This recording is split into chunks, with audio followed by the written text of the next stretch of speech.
Hello everyone, welcome to another DailyJim. Today is Tuesday, July 1st, 2025, and today I want to talk about helping people emotionally even when I am not interacting with them directly. So what do I mean by this? There are many people I have met in my life who, yes, help me emotionally, but I think I also can help them emotionally. Through one-on-one conversations, whether that's through chatting or whether that's through in person, having a lunch or a dinner or just a beer and talking about things going on in their lives. That could be at the bar, it could be a friend, it could be a stranger, it could be somebody on the airplane that I just met. Often I'm interacting with these people, and it seems that the way I talk with them, the way that I listen to them, maybe some of the perspective I provide for them helps them. Maybe it helps you as well. Maybe that's why you're listening to the podcast. Other ways that I help people directly interacting with them is running classes. So I could run a class and I could put you through different exercises, and that could really help you. I could be on a workshop in a conference where I'm kind of facilitating and managing different groups and people and having, again, those one-on-one conversations. So often it's the one-on-one conversations or it's facilitating a class where people are going through exercises and they learn different things about themselves, about how they communicate, about how they deal with conflict or don't deal with it, et cetera, et cetera.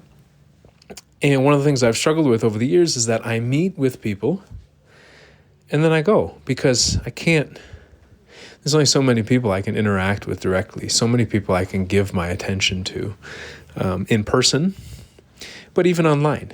Only so many people I can chat with, only so many people I can have a Zoom call, like a video call with, phone call. I can only give so much attention. Even if I'm running a class, maybe the class can only be 10, 15, 20 people.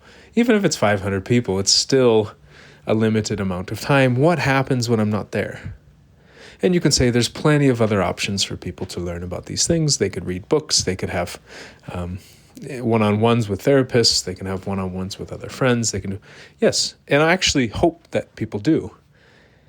But I also recognize that sometimes I go or I take people to a deeper emotional place than they normally go with their friends, their family, sometimes even therapists, and some of their coworkers and it can help them open up. But if I just leave, it can make it harder on them because now they're used to, for example, being okay crying and surrounded by tons of people who say it's not okay to cry. And that can be really hard on a person if that support system is no longer there. And so what I've tried so hard over the last couple of years is how do I scale this? And not even scaling in so much like I want to reach tons of new people. Yes, part of it is that. But a lot of it is how do I just maintain the emotional help that I'm giving to people when I'm not physically there. You could even argue that this could help when I'm not physically alive anymore. Is there any way that I could do something that will help people emotionally when I'm not here anymore? Because a lot of times when I leave the country, I go somewhere else, I'm physically not there. And maybe the time zones are off, and it's very hard for me to have conversations with others because I tend to be present where I am. And so I'm not on my phone all the time. And even when I'm with somebody present, I'm not with other people. So it's just, how can I make the emotional help that I give almost asynchronous? Maybe that's the best way to put it. I've been trying to figure out how to do asynchronous emotional help.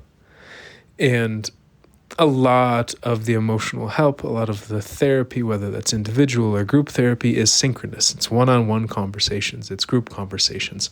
It happens when you're there. When you're gone, it doesn't happen. There are a lot of people who've tried to come up with different apps for cognitive behavioral therapy, and it's great. I'm grateful for these different asynchronous solutions. I've also wanted to come up with some. And so the ones that seem to resonate right now, in the past, I did iFeelio. iFeelio was a journal for people to write how they were feeling, whether I was there or not. They didn't have to tell me. They could just write to themselves. So they could use it 24/7. I maybe would like to get that going again in the future, but right now that's not the main focus. The main focus is two main areas. One is podcasting. podcasting and videos. Why? Because that allows me to communicate my words and my voice, because it's not just the words, it's also the emotion, it's also the presence, it's also the sensations through the voice. And people can hear that. They can hear me talking and reflecting on the Daily Jim. They can hear me answering questions. They can ask me questions on Ask Jim Anything. And then they can also hear me have conversations with different people in my life, people that I've known for a long time, new people. I'm not sure if that's going to be just the Jim Clyburn Show or if that's going to be the Jim and Friends segment. But people can hear and see me in conversation and maybe learn from the way that I communicate, maybe pick up different perspectives from me, someone who's focused on emotions and conflict and communication for at least the last 12, 13 years. So that's a way for people to learn from the conversations they would have with me without directly being in the conversation with me. So again, maybe that's one of the reasons you listen to this podcast, because you get to hear what's on my mind, what I'm thinking about, and maybe it provides you a different perspective in life. Maybe you just like my voice. Maybe it calms you down. Maybe who knows what it does for you. I don't know how else it might make you feel. Maybe you like my laugh. Who knows? So that's one main approach. And the other one is more about when I was the teacher, facilitator, trainer. It's the classes that I was running. It was the drills and exercises that I was doing for others, but also doing for myself, and trying to figure out, well, how do I do those when I'm not there? So that people can still practice and still train in these exercises and gain these skills in a more direct way when I'm not there with them, holding their hand or like helping them one-on-one, or like I said, in a small group setting. So that's so much of what I've been trying to do. And yes, there are ways that maybe I could put, let me say more about that. So right now there's different audio drills that are up on my website. I've now consolidated it into my personal website. So it's jimclyburn.com/emoco/drills. The URL might change, but regardless, they're right now on my website. So it's all in one spot. And these are, I think, like 1.5 to 10-minute audio drills that really just ask you questions. For example, there's one segment, format called Another Thing, where I ask, what's one thing that currently makes you feel blank? What's another thing that currently makes you feel that way? What's another thing that currently makes you feel that way? So, for example, what's one thing that currently makes you feel afraid? What's another thing that currently makes you feel afraid? What's another thing that currently makes you feel afraid? And I even did this exercise for myself this morning because I realized I was stuck in so much fear, but I didn't know where the fear was coming from. And as I did it, I realized, there's like 5-10 things that are making me feel afraid right now, which helped me break out of thinking that the fear was just coming from the one element. The lack of money, for example. The fear was coming from some physical ailments of mine. The fear was coming from a relative of my girlfriend who was feeling sick.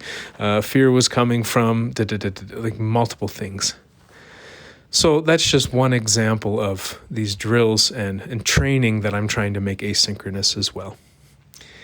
And there are ways for me to maybe monetize it and try to like put up paywalls and say, well, you can only do these drills and exercises if you give me money. But there are so many people in this world, so many people that I know who might need these exercises who don't necessarily have the money or want to pay for it. Just because somebody doesn't want to pay for something doesn't mean that they don't value it. Sometimes when we pay for things, it cheapens it actually. It's the argument I've made many times. If you go to a holiday dinner and after your family member serves you, it says that will be $10 for the meal. You go, huh? What? Or you go to your friend's house and they give you a beer, and then after they give the beer, they say, oh, that'll be $10 for the beer. You're like, you offered me a beer in your house. Now you're going to make me pay for it. Makes the beer feel worse. So sometimes we don't want to pay for things because it cheapens it. Actually, we value it less when we pay for it. So that's a whole nother conversation. But what I'm trying to talk about here is I have been trying to make this emotional help asynchronous. The help that I give kind of through my presence and through my conversations with people, and the help that I give through some of the drills and trainings that I've run. And I think both of those things are tremendously important in this world, especially as we move more towards an asynchronous, multiple time zones, more of a global perspective on the world. And many of us are so busy with so many things. I think if we can have these ways to have asynchronous help in dealing with this stuff, getting these skills better, I think the more the merrier, quite literally. And so that's my approach. And I'm asking for people for money to donate, to contribute to this mission, because I believe worldwide we are struggling with emotional conflicts. We are feeling overwhelmed and giving up in a lot of ways, or lashing out with anger. We're either lashing out with hatred or we're succumbing to indifference. And I think it's really important that we learn how to fight hard so that we can maintain that love, so we can deepen that love, not only for ourselves, not only for our family, but for the friends and for the strangers, for the enemies that we have. Because if we can do this, what kind of world would we have? How much better would our tools and technology and our life be if we collaborated more instead of antagonistically competed against each other, or just gave up on each other and stopped interacting with each other? Estrangement will pull our societies apart. It's because I think we just don't know how to deal with the conflicts. We get overwhelmed. We either lash out. We tend to lash out and run away. We tend to punch and run, hit and run. So if we can learn how to deal with these fights better, if we can learn how to resolve these conflicts, and if I can do something to help people do that through asynchronous emotional help, through asynchronous tools, man, if I could help people when I'm not in their physical presence, or if I'm not giving them my direct attention, then some of these things can scale. And maybe this inspires other people to do other asynchronous ways of helping people. Yes, books can be one. Books are great, videos are great too, And so just trying to help people figure out, how do we take some of the ways that we help build these skills and make them more asynchronous. So, hope you enjoyed this episode, and I'll talk to you all tomorrow.